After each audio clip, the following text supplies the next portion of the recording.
She ran away in the middle of the night. My son disappeared without a trace, and in his room we found only one sheet of paper with a name we were afraid to say. Now I know it was not an accident or a mistake, it was a carefully planned destruction. My name's Linda. I'm 54. And I'm a mom. I know how this might sound, but hear me out, I didn't lose my son to an accident or illness. I lost him to his wife. He's still alive. Breathing. Walking around. But it's like someone else is living inside his skin. When Daniel first brought home Rachel, I was actually happy for him. She seemed sweet, polite, soft-spoken, the kind of girl you hope your son finds. At first I thought maybe my prayers had been answered. They got engaged quickly. Too quickly. But love makes people impulsive, right?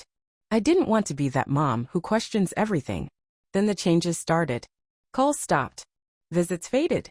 Where we used to have Sunday dinner every weekend, it became once a month, then not at all. Rachel always had some excuse. Work, errands, Daniel being tired. And then the excuses stopped too. She just stopped replying altogether. One afternoon, I drove over to their place with some homemade chicken soup.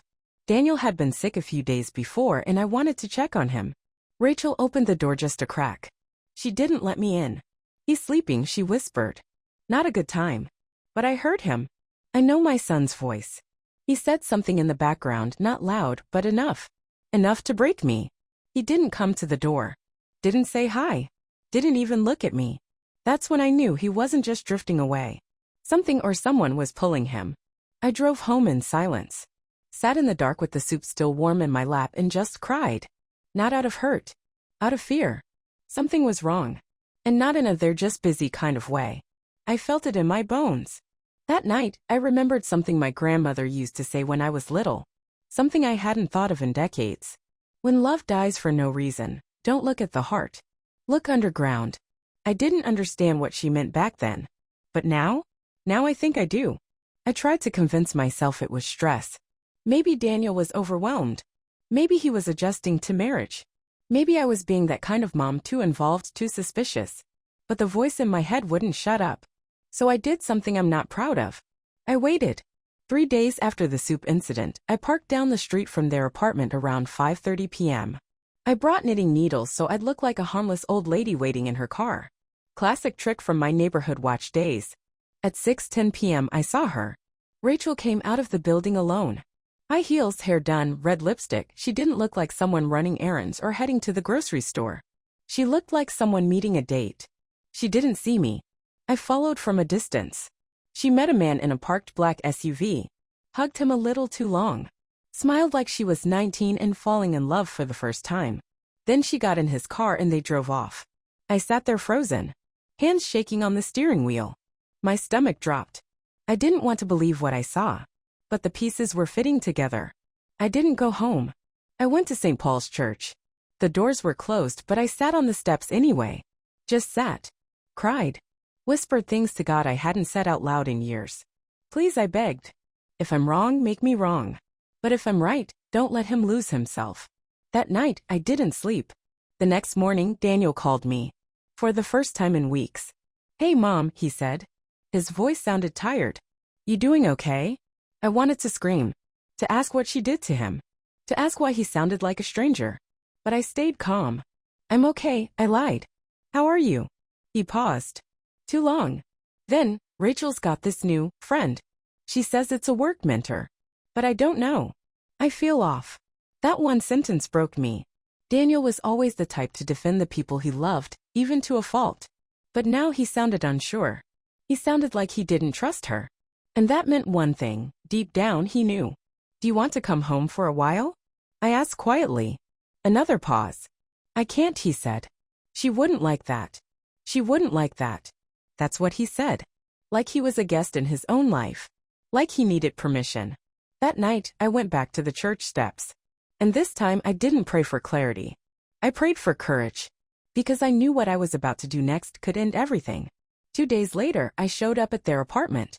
Unannounced. I brought a Tupperware of Daniel's favorite lasagna. It was the excuse. He always used to joke that I should open a restaurant. I knew he wouldn't turn it down. Rachel opened the door. Oh, hi, Linda, she said. Her voice was flat, surprised. Daniel didn't say you were coming. I know. Thought I'd surprise him. He said he missed my cooking. She stepped aside. Forced smile. He's at the gym. Should be back soon. The place was spotless. Too spotless. Smelled like citrus and new paint. I walked in like I owned the place, like mothers sometimes do, and headed to the kitchen. She followed me. I brought lasagna, I said, placing the container on the counter. Still warm. She nodded. He'll love that. Then she leaned against the fridge like a guest. Not like a wife. We stood there in silence for a beat too long. That's when I noticed something strange. 2 mugs on the drying rack. One said World's Best Boss. The other said Tampa Corporate Retreat 2019. I knew for a fact Rachel had never worked in Tampa. I said nothing, but I looked around more closely. On the hallway table was a receipt for wine and 2 steaks dated from a night Daniel had supposedly worked late. The bedroom door was slightly ajar. I peeked in, just for a moment. A second toothbrush. It was blue. His was green. I turned back to her. You redecorated, I said casually. Oh, yeah. Just added some new touches. She avoided my eyes. I smiled. Nice. The frame photos are cute. There were 3 new pictures. In all of them, Daniel wasn't smiling. In one, he looked away from the camera. In another, Rachel had her arm around him, but his body leaned the other direction. It wasn't proof, but it was something deeper. A feeling. Mind if I use the bathroom? I asked. Sure, she said, a bit hesitant. I went in and locked the door. And I did something I never thought I'd do. I opened the cabinet. Behind the Tylenol and cold meds were 2 small pill bottles. Neither of them had Daniel's name. They were in someone else's handwriting. A. Jordan. I took photos. I didn't know what they meant yet, but I knew this wasn't right. Something was being hidden. And not just from Daniel. From everyone. When I came out, Rachel was on the phone. She lowered it quickly when she saw me. That was work, she said. Last-minute call. I should go, I told her. Tell Daniel I stopped by. I walked to the elevator with my heart racing. The moment the doors closed, I called Daniel. Sweetheart, I said, we need to talk. He hesitated. Is this about Rachel? Yes, I said. And I need you to listen. When I told Daniel what I'd seen, he laughed. Not the good kind. The nervous, defensive kind. A second toothbrush, he said. Seriously, Mom? There were things that didn't add up. Photos. Receipts. Prescriptions. He sighed hard. You never liked her. That's not fair, I told him, swallowing the ache in my throat. I liked her fine. Until I realized she wasn't who she pretended to be. Silence. Daniel, I said gently, I think there's someone else in her life. Still nothing. Then he said, I'm staying at a hotel tonight. My breath caught. You believe me? No, he said. But I need space. That night, I barely slept. I stared at the ceiling, thinking about every little thing that had felt off since their engagement. The phone calls she took in the hallway. The new necklace he never bought her. The way she sometimes flinched when he touched her in public, not fear, just guilt. The next morning, Daniel called. She denied everything, he said. Swore up and down there was no one else. Said you were jealous. Said you were trying to ruin her life. And what do you think? He paused. I don't know. But I couldn't sleep next to her last night. Not after that. That weekend he came over for dinner. Alone. We didn't talk about Rachel. We just ate chicken and mashed potatoes like we used to. I let him pick the movie, something dumb and funny, and he fell asleep on the couch like he did when he was 12. And then on Tuesday it happened. Daniel didn't come home. At all. Rachel called me at 2 a.m., her voice sharp with panic. Is Daniel with you? No, I said, heart thudding. Isn't he at work? He never showed up. His phone's off. His manager said he left yesterday afternoon and never came back. I threw on a sweater and drove straight to the apartment. Rachel was pacing the hallway barefoot, wrapped in a robe. Her face was streaked with tears. Something's wrong, she said, gripping her own arms. He's never done this before. What did you 2 talk about last night? She hesitated. Nothing. Just the usual stuff. I didn't believe her. I went into their bedroom. His overnight bag was gone. But his laptop was still on the desk, open to an email draft addressed to someone named Amanda R. There were only 2 words typed. I know. That's all. Just that. My stomach twisted. I looked through the apartment again, but his keys were missing, his gym bag too. The front closet was open, the black rain jacket he always wore when he didn't want to be seen was gone. I called the police. They said we had to wait 48 hours. But he's not answering, Rachel said through tears. He always answers. Is there anyone he might have gone to? The officer asked. Rachel looked at me. I shook my head. Not unless he's with someone he didn't tell us about. The officer jotted something down. When he left, I turned to Rachel. Who's Amanda R? Her eyes widened. Just for a moment. Then she looked away. I don't know, she said. Too fast. I picked up his laptop again. Clicked through the tabs. One was still open. A web search. How to recover deleted messages iPhone. That's when I knew. Daniel had found something. Something he wasn't supposed to see. And now he was gone. The apartment felt colder after Daniel disappeared. Rachel refused to leave, insisting she needed to be there in case he returned. I understood the sentiment barely. Something in her eyes didn't match the panic in her voice. It was too rehearsed, too tidy. I didn't accuse her. Not yet. Instead, I focused on the fragments he had left behind. Daniel's car was eventually found parked near the edge of a large city park, several blocks from any of his usual hangouts. The windows were locked, the vehicle spotless. His gym bag sat in the back seat, zipped shut. His phone was missing, his wallet gone. No obvious signs of a struggle. No note. But inside the glove compartment was something telling, a folded printout of a receipt for a private investigator. The timestamp was from 2 weeks earlier. It wasn't addressed to him directly, the name on the document was James Riley. I recognized the alias. Daniel had used it once when he wrote fiction in college. I took the receipt home and stared at it for hours. The agency name was unfamiliar, but Google told me it specialized in domestic cases, infidelity, hidden assets, double lives. My stomach tightened. Rachel knew nothing about the receipt, or pretended not to. The investigator, when I called, refused to release any information. Client confidentiality, he said. Unless you can prove you're next of kin. I'm his mother, I told him, my voice shaking. He's missing. Please. Silence. Then your son was digging. He found what he needed. That's all I can say. It wasn't enough. But it confirmed something. Daniel had doubts. Real ones. And he was willing to pay money to uncover the truth. Meanwhile, the police were slow. They logged his disappearance, called it voluntary absence, and moved on. The detective assigned to the case seemed overwhelmed, disinterested, or both. Adults leave all the time, he said. Sometimes they just want space. But Daniel wouldn't do that. Not without telling someone. And certainly not without his phone. I started going through his things, what little Rachel hadn't already touched.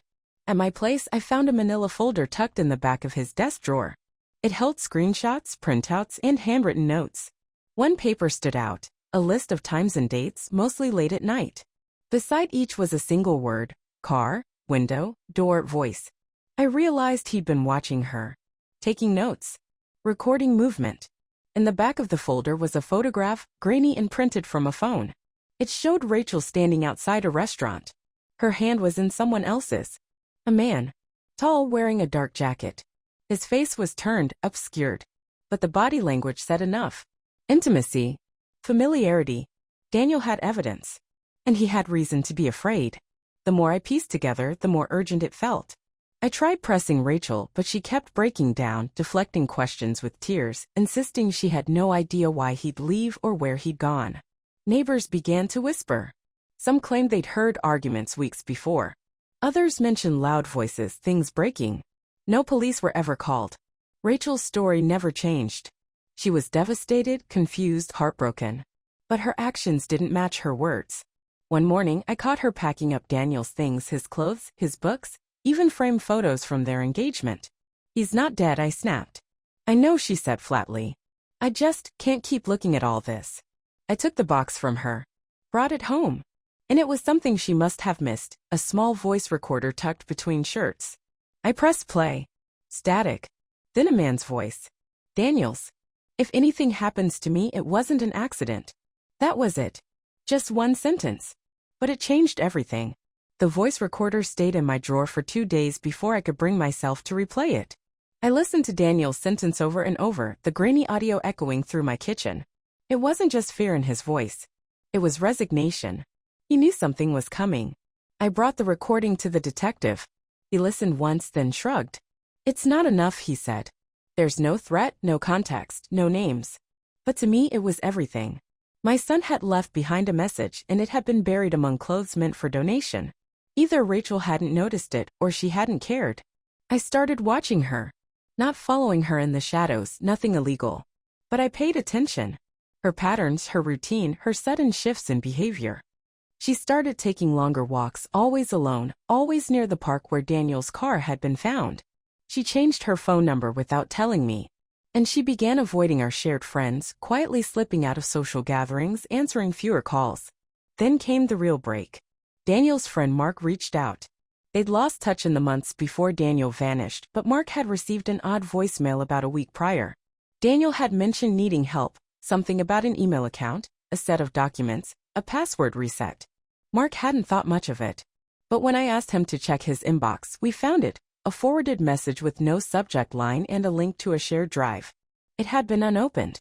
Inside were screenshots of Rachel's bank transfers, large sums withdrawn and moved to accounts under names I didn't recognize.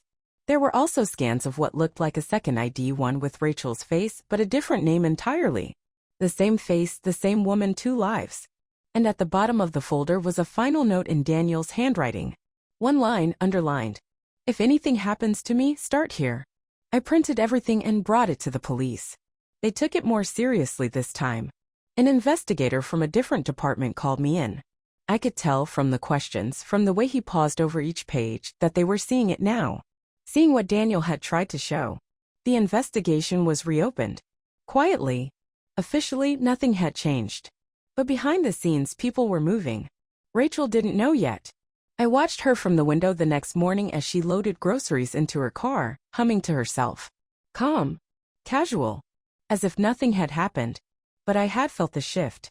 The silence in the apartment was heavier now, not because he was gone, but because the truth was crawling closer. Whatever secrets Rachel had buried, Daniel had started to unearth them. And I had become the one carrying his flashlight through the dark. It didn't end with sirens. Or courtroom confessions. Justice, it turns out, is quieter than you'd expect. Sometimes it doesn't wear a badge or carry a gavel. Sometimes it moves like wind, unseen, but strong enough to break things loose. 3 weeks after I handed over the evidence, Rachel disappeared. Not in the way my son had. She packed a bag, drained one of the flagged accounts, and vanished overnight. Her phone went dark. Her social media scrubbed clean. And the apartment, once shared with my son, was left with the light still on. The authorities called it flight behavior. A guilty conscience reacting to pressure. They issued a warrant, began tracking financial trails, but no one expected a fast resolution. People like Rachel don't run unless they've rehearsed it. But I wasn't finished. I went back into Daniel's world, his notebooks, his online accounts, the notes he left half-written. I started building timelines. Cross-referencing names. Rachel hadn't just lied about her finances, she'd lied about her past. Her name had shown up in 2 other states, in connection with 2 other men, both of whom had died under unusual circumstances. Both cases had been closed quietly. Both had been ruled accidents. But now new eyes were looking. Doors that had been sealed were opening again. Daniel didn't die in vain. In his absence, he left a map. It wasn't perfect and it wasn't finished. But it was real. And it led us to something larger than any of us had imagined. His story, our story, was now in the hands of people who could do something about it. The press never caught on. There were no headlines. But there were arrests. Not Rachel. Not yet. But people connected to her. A man who helped her move funds. A woman who had rented storage units in her fake name. Bit by bit, the truth began surfacing. And Daniel? He remains gone. His body was never found. But his voice, his drive to uncover the truth, lives in every piece of paper, every password, every single step I took following his shadow. I still walk past his room sometimes. Still pause at the door. I've left it just as he had it, a little messy, notebooks piled high, posters on the wall slightly crooked. His scent has faded, but his energy lingers. I don't cry as often now. I act. I write. I connect with others like me, people searching, grieving, digging. Sometimes I speak to him. Not out loud. Just within. I tell him he did good. I tell him we heard him. And I promise wherever she's hiding, we're still coming.